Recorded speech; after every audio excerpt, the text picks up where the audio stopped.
Ora, porque Jesus vive. Como foi o grande conflito? Como foi modificado o sábado? A profecia declara que o papado havia de cuidar em mudar os tempos e a lei. Daniel capítulo 7, versículo 25. A fim de prover um substituto para a adoração dos ídolos, a adoração de imagens e relíquias foi gradualmente introduzido no culto cristão. O decreto de um concílio geral estabeleceu finalmente esta idolatria.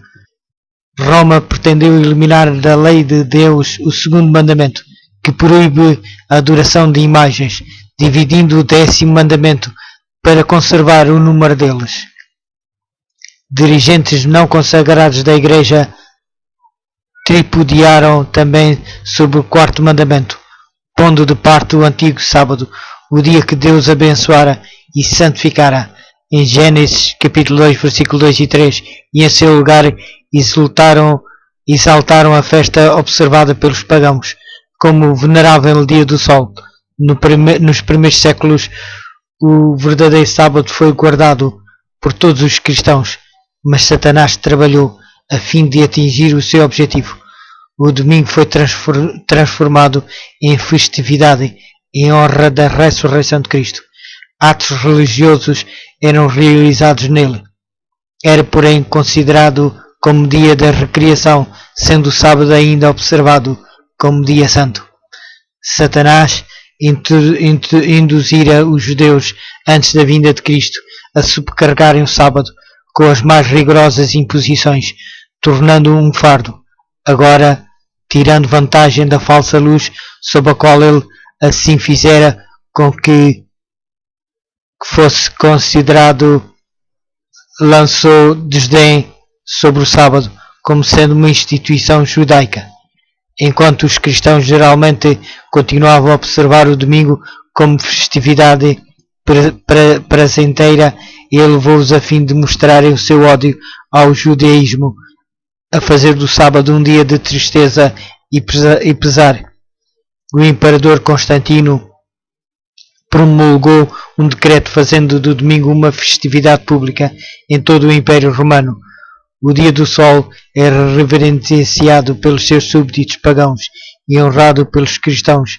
Foi instado a fazer isto pelos bispos da Igreja, inspirados pela sede de poder. Perceberam que se o mesmo dia fosse observado tanto por cristãos como por pagãos, isto resultaria em maior poder e glória para a Igreja. Mas embora muitos cristãos tementes a Deus fossem gradualmente levados a considerar o domingo como possuindo certo grau de santidade, eles continuavam a considerar o verdadeiro sábado como santo ao Senhor e observavam-no em obediência ao 4º mandamento. O arqui-enganador não tinha terminado a sua obra e estava decidido a exercer o poder por intermédio do seu vigário, o orgulhoso pontífice que pretendia ser o representante de Cristo. Vastos concílios foram realizados, aos quais concorriam os dignatários da Igreja de todo o mundo. Em quase todos os concílios, o sábado era rebaixado um pouco mais, enquanto o domingo era exaltado. Assim, a festividade pagã veio a ser finalmente honrada como instituição divina, enquanto o sábado bíblico era declarado como relíquia do judaísmo e declarados amaldiçoados os que o observavam.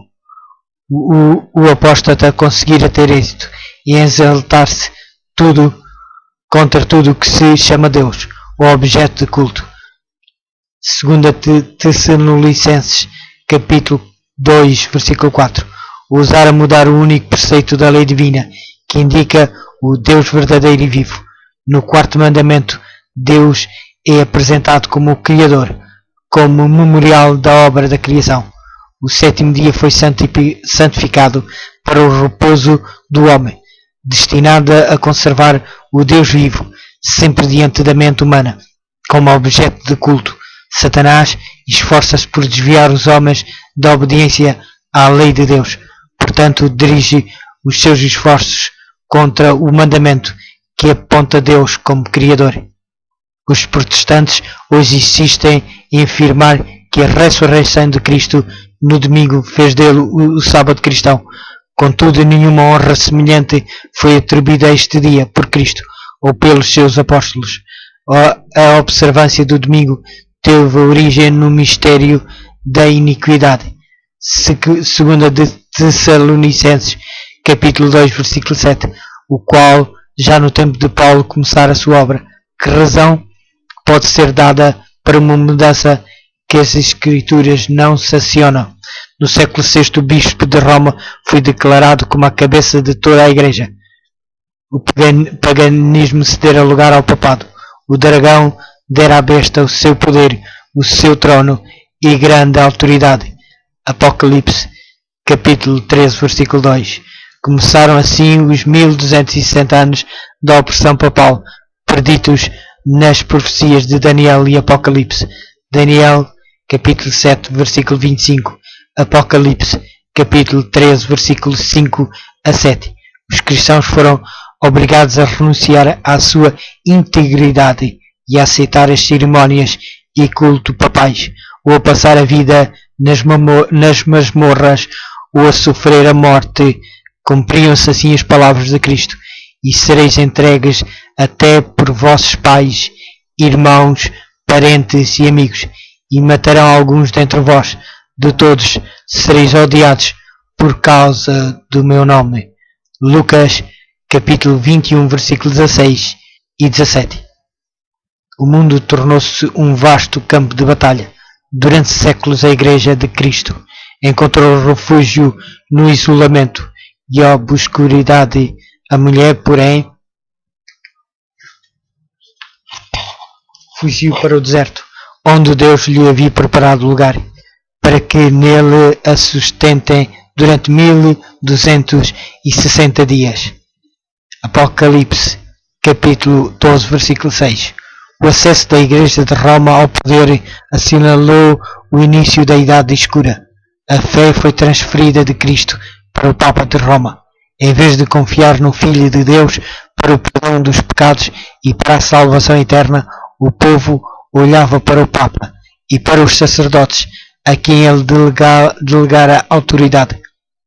O Papa era seu mediador terrestre para as pessoas. Ele estava em lugar de Deus.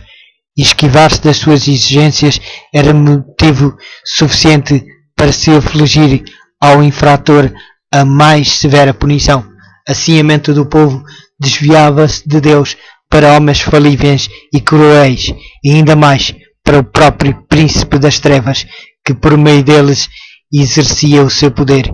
Quando as Escrituras são suprimidas e o homem vem a considerar-se supremo, só podemos esperar fraudes, engano e iniquidade aviltante. Dias de perigo para a Igreja. Os fiéis porta-estandartes eram poucos. Parecia por vezes que o erro prevaleceria e que a verdadeira religião seria banida da terra. O Evangelho perdeu-se de vista e o povo foi sobrecarregado com exigências severas. Ensinava-se-lhes a confiar nas próprias obras para a expiação do pecado. Longas peregrinações, atos de penitência, adoração de relíquias, construção de igrejas, relicários e altares, bem como o pagamento de grandes somas à Igreja. Tais actos eram apontados como capazes de aplacar a ira de Deus ou de assegurar o seu favor. Por volta do final do 8º século, os romanistas começaram a sustentar que nas primeiras épocas da Igreja os bispos de Roma haviam possuído o mesmo poder espiritual que assumiam agora.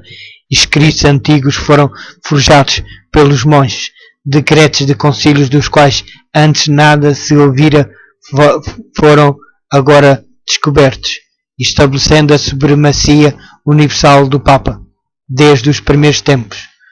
Os poucos fiéis que construíram sobre o verdadeiro fundamento, está em 1 Coríntios capítulo 3, versículo 10 e 11, achavam-nos perplexos, cansados da constante luta contra a perseguição, fraude e qualquer outro argumento engredado por Satanás. Alguns que tinham sido fiéis desanimaram por amor à paz e Satanás.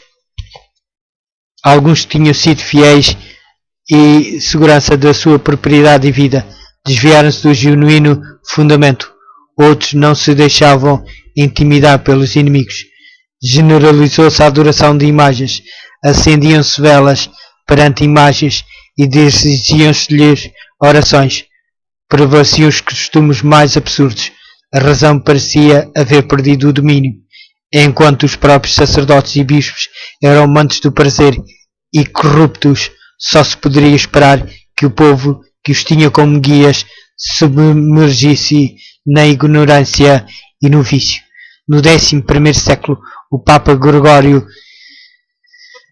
VII proclamou que a Igreja nunca errara e nunca poderia errar, de acordo com as Escrituras, mas as provas escriturísticas não acompanhavam a exerção. O altivo pontífice também pretendia o poder de depor imperadores. Uma ilustração do caráter tirânico deste advogado da infiabilidade foi o tratamento que dispensou ao imperador alemão Henrique IV. Por ter supostamente desprezado a autoridade papal, este monarca foi excomungado e destornado. Os seus próprios príncipes foram acoroçoados por mandado do Papa na rebelião contra ele. Henrique sentiu necessidade de fazer as pazes com Roma. Em companhia da esposa e de um servo fiel, atravessou os Alpes em pleno inverno, a fim de humilhar-se perante o Papa. Chegando ao castelo do Papa, Gregório foi conduzido a um pátio exterior. Ali, no rigoroso frio do inverno, com a cabeça descoberta e pés descalços, esperou a permissão do Papa para comparecer à presença deste. Não foi senão depois de 3 dias de jejum e confissão que o pontífice se designou conceder o perdão. Mesmo assim, só com a condição do imperador esperar a sanção do Papa antes de reassumir as insígnias ou exercer o poder da realeza. Gregório, envaidecido com o triunfo, jactava-se de que era seu dever abater o orgulho dos reis. Quão notável é o contraste entre o despótico pontífice e Cristo, que se representa a si mesmo como estando a rogar à porta do coração para ser admitido e poder aí entrar para dar perdão e paz. Ensinou ele aos discípulos: quem quisesse ser o primeiro entre vós, seja vosso servo.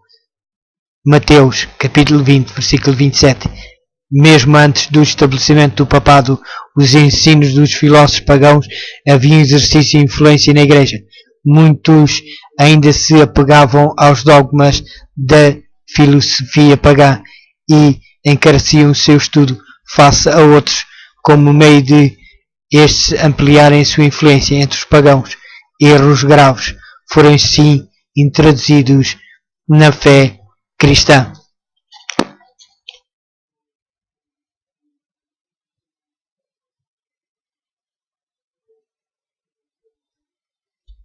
Como penetraram na Igreja as falsas doutrinas? Destacam-se entre outros os erros o da crença na imortalidade natural do homem e a sua consciência na morte. Esta doutrina lançou o fundamento sobre o qual Roma estabeleceu a invocação dos santos e a adoração da Virgem Maria. Disso proveio também a heresia do tormento eterno para os que morrerem impenitentes, a qual logo de início se incorporara à fé papal. Achava-se preparado o caminho para mais uma invenção do paganismo, o purgatório, empregando para amedrontar as multidões supersticiosas. Esta heresia afirmava a existência de um lugar de tormento no qual as almas que não mereceram a condenação eterna deveriam sofrer punição pelos seus pecados e do qual, quando libertas da impureza, seriam admitidas no céu.